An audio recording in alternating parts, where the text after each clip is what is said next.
hay una simulación. O sea, esto es una simulación, pues, porque son recorridos cuando es una precampaña. Todos sabemos que de ahí va a surgir el siguiente candidato presidencial de Morena. Si a mí me apuras, yo creo que las sanciones no van a llegar a cancelación de candidaturas. No, pero tal vez lleguen a multas fuertes. Ellos quisieran que a los 6 les dijeran, no puedes ser candidato. O que a Morena le dijeran, no puedes postular candidato.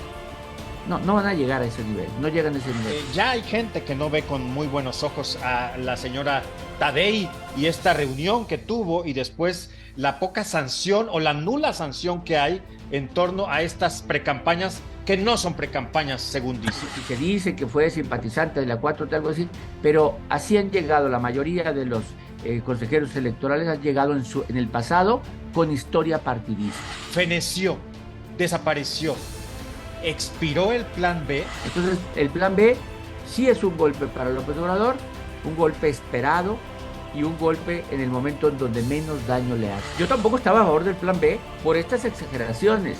O sea, los que critican el plan B es que básicamente dicen, a ver, ¿cómo vamos a estar a favor del plan B cuando lo que quiere es elegir a los magistrados y a los consejeros del INE por voto popular? Oye, Roy, seguramente a ti también te sorprendió. ¿Qué tal lo declarado por Olga Sánchez Cordero? Pero ahora que la Suprema Corte lo echa para atrás, dice, tuvieron razón. O sea, tienen razón en echarlo para atrás. No lo aprobamos bien. Esa es una de esas. ¿Para qué lo invita? Si le iban a decir que no. O sea, le iban a decir que no, ¿no? Pero qué arrastrado, ¿no? Qué arrastrado, qué lambiscón, qué alcahuete, la verdad.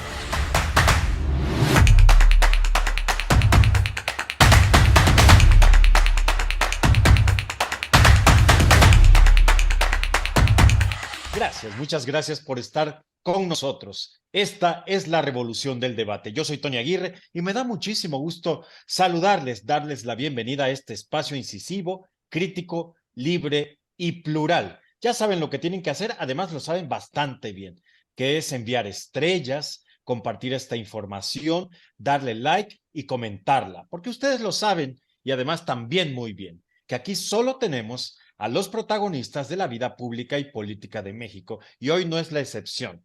Es quizá uno de los hombres que más sabe sobre política en México, sin mayor presentación. Roy Campos, presidente de Consulta Mitofsky. Roy. Hola Tony, gusto saludarle y saludos a todos los que nos escuchan. Denle estrellitas, se las merece Tony. Muchas gracias, Roy. Siempre es un honor y un privilegio tenerte. Quisiera yo tu opinión, mi Roy, sobre lo que está sucediendo, por ejemplo, en torno al plan B. Feneció, desapareció, expiró el plan B. Mira, el plan B era tal vez en la mayoría de sus componentes, tal vez en la mayoría de sus componentes era un plan bueno, en la mayoría. Sí exageraba, ¿no? Exageraba sobre todo en su ataque al INE, en querer elegir a los consejeros y a los magistrados por voto popular. Esas eran exageraciones del presidente, que pudo haberlas quitado y obtenido hasta un aplauso. ¿Por qué? Porque decir menos diputados, decir menos senadores, decir menos dinero a los partidos, decir menos burocracia en las alcaldías, o sea, menos regidores, menos diputados locales, pues bueno, claro que la gente iba a decir, pues sí, o sea, hay que aplaudirle que quite eso, ¿no? O incluso más participación política del político, porque hoy casi está prohibido hacer todo a los políticos.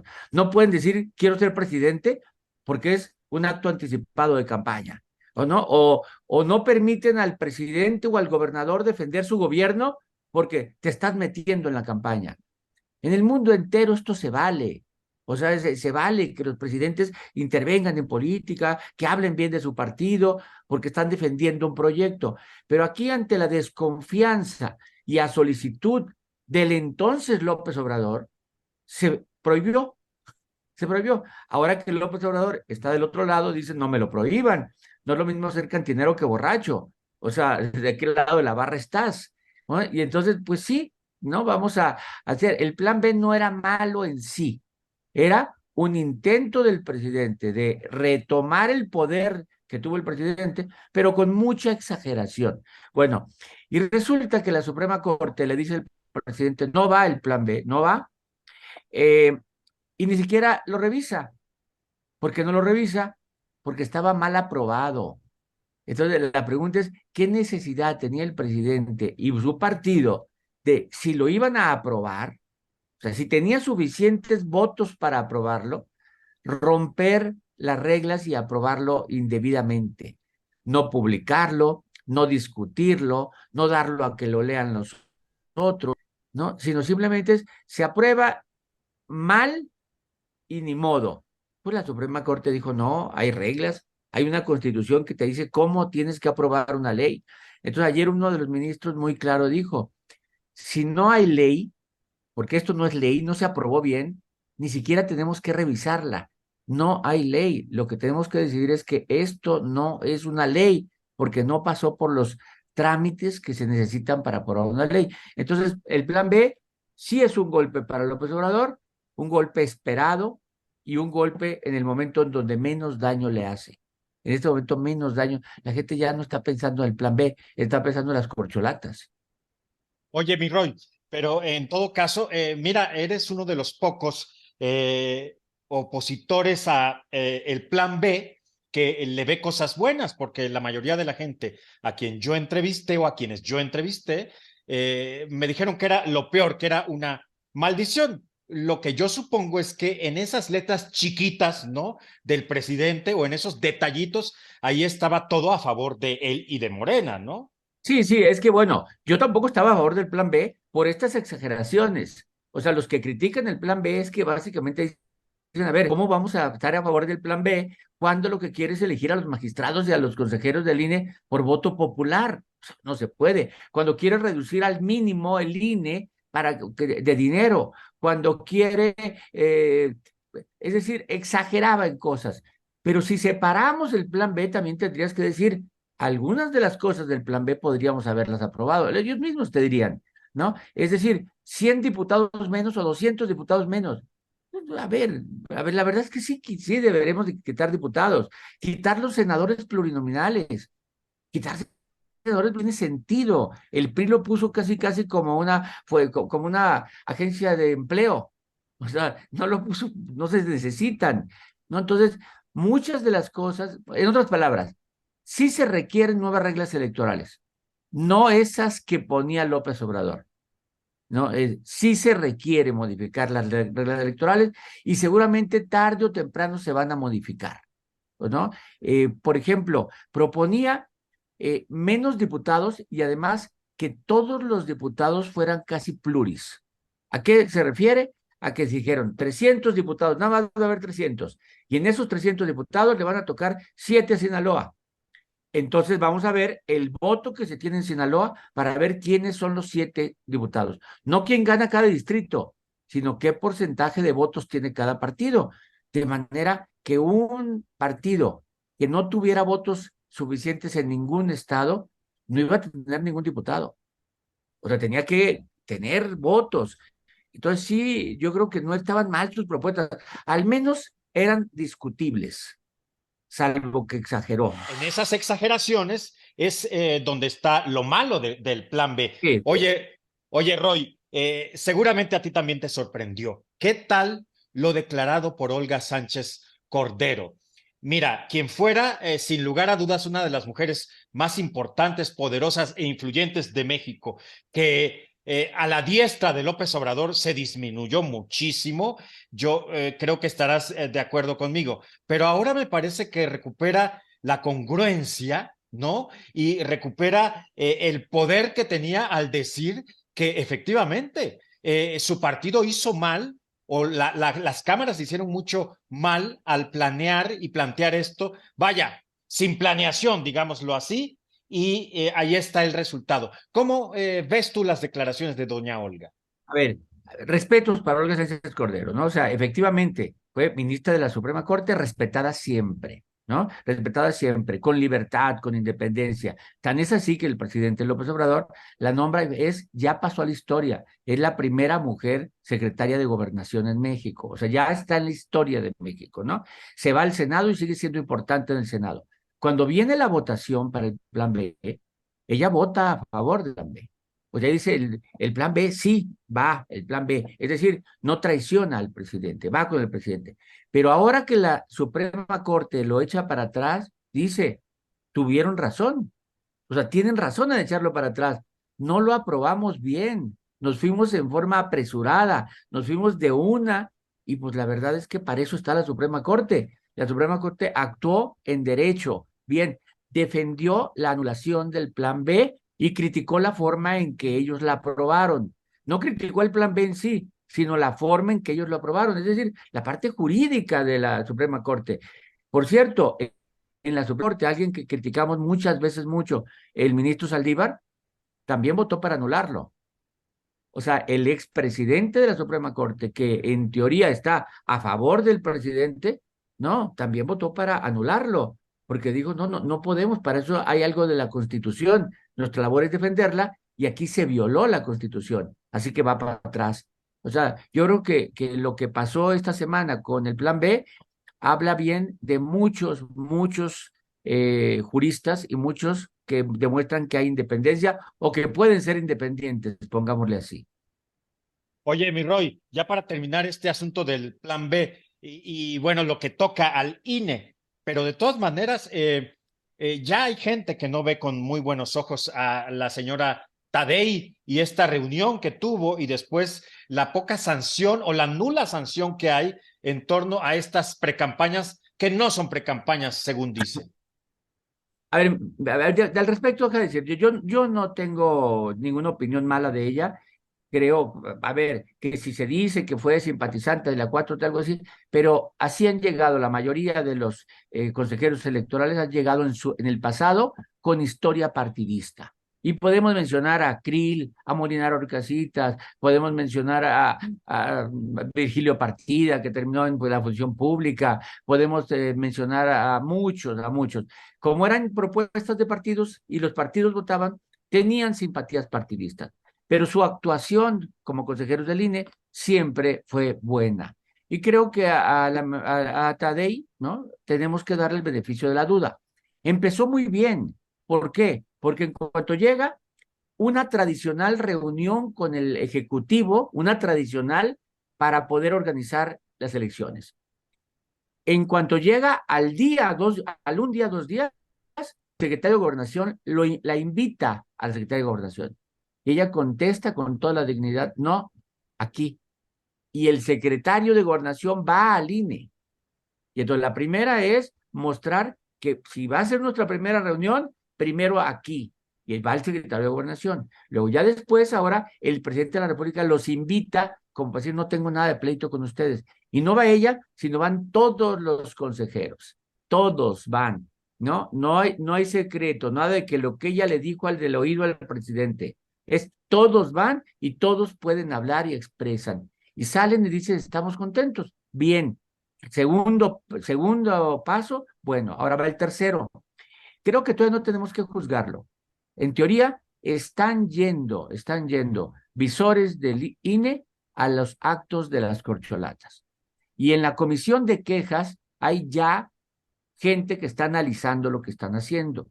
Tienen que analizar y ver qué sanciones va a haber. Hay otras previas, porque hay que dividir. Lo que están haciendo los corcholatas es lo que hicieron previo al inicio de estos recorridos o lo que están haciendo en los recorridos.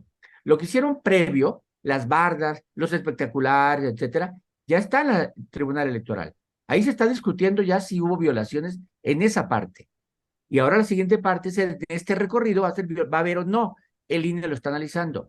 Yo no creas que tengo mucha expectativa en que hagan grandes cosas, pero sí se van a manifestar y tal vez haya sanciones. Si a mí me apuras, yo creo que las sanciones no van a llegar a cancelación de candidaturas, no, pero tal vez lleguen a multas fuertes, tal vez lleguen, fíjate nada más, si alguno llegara a candidato, puede ser que los gastos que se les detecte en este momento se les reduzcan de los cuando sean candidatos. Entonces, tienes derecho a 100 millones en la campaña, pero te detectamos que gastaste 80 ya, así que solamente vas a tener 20. O sea, sí puede haber casos de ese tipo. Yo ahorita creo que no es momento de decir no se ha hecho nada. Están teniendo que hacer lo que les parte por ley, que hagan lo que tienen que hacer por ley.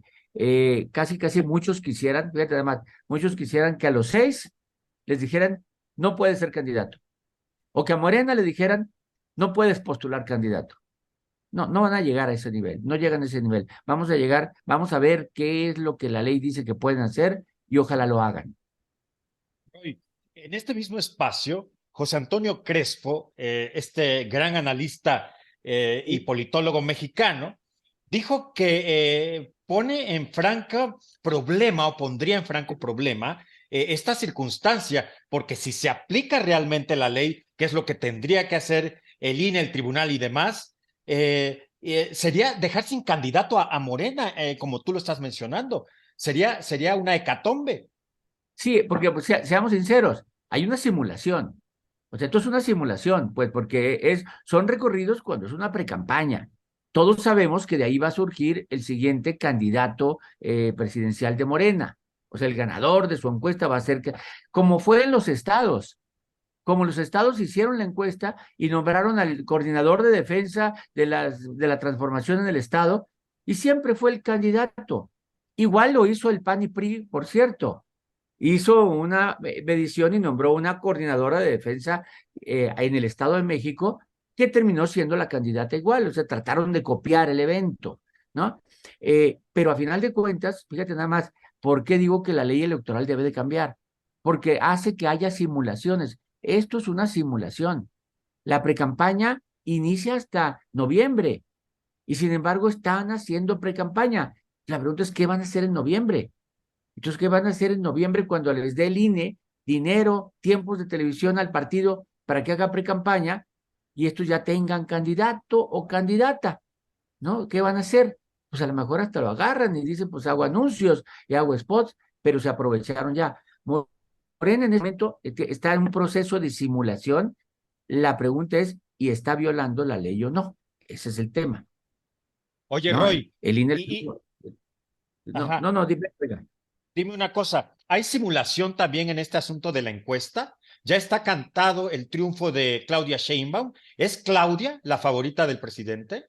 A ver, son dos cosas distintas. ¿Es Claudia la favorita? Yo creo que sí. ¿Está cantado? Yo creo que no. Es favorita en las encuestas, va arriba en las encuestas, y creemos que el presidente tiene más afinidad hacia ella, ¿no? Creemos.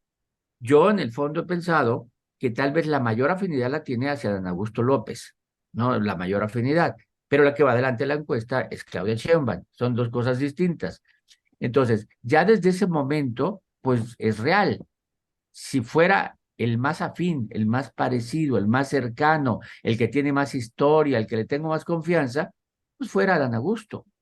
Si tiene que ser la que gane, que le tenga confianza, pues es Claudia. Mira, ¿por qué creo que es real? ¿No? Primero, porque la forma en que diseñaron las encuestas, yo no le voy a entrar, no le voy a entrar, ¿no? Pero la forma en que le diseñaron es los espejos van a validar que el método está bien. Y los testigos van a validar que la entrevista esté bien. Entonces, si además de eso tienes a los encuestadores que vamos a publicar encuestas en medios, si resulta que la encuesta de ellos no coincide con todo lo que publiquemos todos los encuestadores, pues va a decir, la verdad es que hicieron una falsedad. Entonces va a haber una coincidencia, va a ganar él o la que tenga que ganar, va a ganar. Eh, y otra cosa que me da confianza es, ve a Marcelo Ebrard. O sea, Marcelo Ebrard está jugando realmente sabiendo que todo lo que dicen y sin embargo creyendo en la encuesta. O sea, está haciendo cosas mercadológicamente, gastando dinero, haciendo a veces hasta el ridículo con unas camisetitas o bailando, cosas que nunca había hecho en su vida, porque está creyendo que esto va en serio. Entonces, si él creyera que esto ya está cantado, ¿qué necesidad tiene de hacer cosas que nunca había hecho en su vida y que nunca haría si no es en una campaña? Oye, Roy, pensé que decías cuando hace el ridículo a lo de esta secretaría para el hijo de López Obrador. Oye, qué mal le fue con eso. Esa es una de esas, pues, esa es una de esas. ¿Para qué lo invita? si le iban a decir que no. O sea, le iban a decir que no, ¿no? Pero Fue qué lanzarle un... arrastrado, ¿no? Qué arrastrado, qué lambiscón, qué alcahuete, la verdad. Mira, a ver, yo no llego hasta ese nivel de calificativo, pero sí fue una mala estrategia porque si yo divido la estrategia de cada uno de los corcholatas, la de él es asegurarse el grupo que no quiere a López Obrador, asegurar que voten por él. O sea, todos los que no quieren a López Obrador, que voten por él. Y esto que hizo puso en duda ese voto. O sea, este voto que lo tiene seguro de los que no quieren a López Obrador, que dicen Ebrard es el menos malo, por él sí, a él se aceptaría, etcétera, ese que tal vez es 35 puntos, que lo tiene seguros prácticamente, cuando hace esa propuesta, todos dicen, pues entonces, ¿de qué se trata? O sea, va a seguir gobernando con López Obrador y puso en duda el voto que tenía del grupo que parecía seguro con él. Entonces, pareció mala estrategia. No, o sea, no quiero calificarlo tan mal eso, pero no fue buena estrategia. Roy Campos, presidente de Consulta Mitofsky, gracias por estar aquí. Hasta luego, Tony, saludos. Muchas gracias a Roy Campos, presidente de Consulta Mitofsky, un hombre que sabe de política y mucho y bien, además. Ya saben lo que tienen que hacer, enviar estrellas a este programa, compartir la información, darle like y comentarle, porque aquí solo están los protagonistas de la vida política y pública de nuestro país. Yo soy Tony Aguirre, esta fue La Revolución del Debate, en La Llaga. Hasta la próxima, gracias.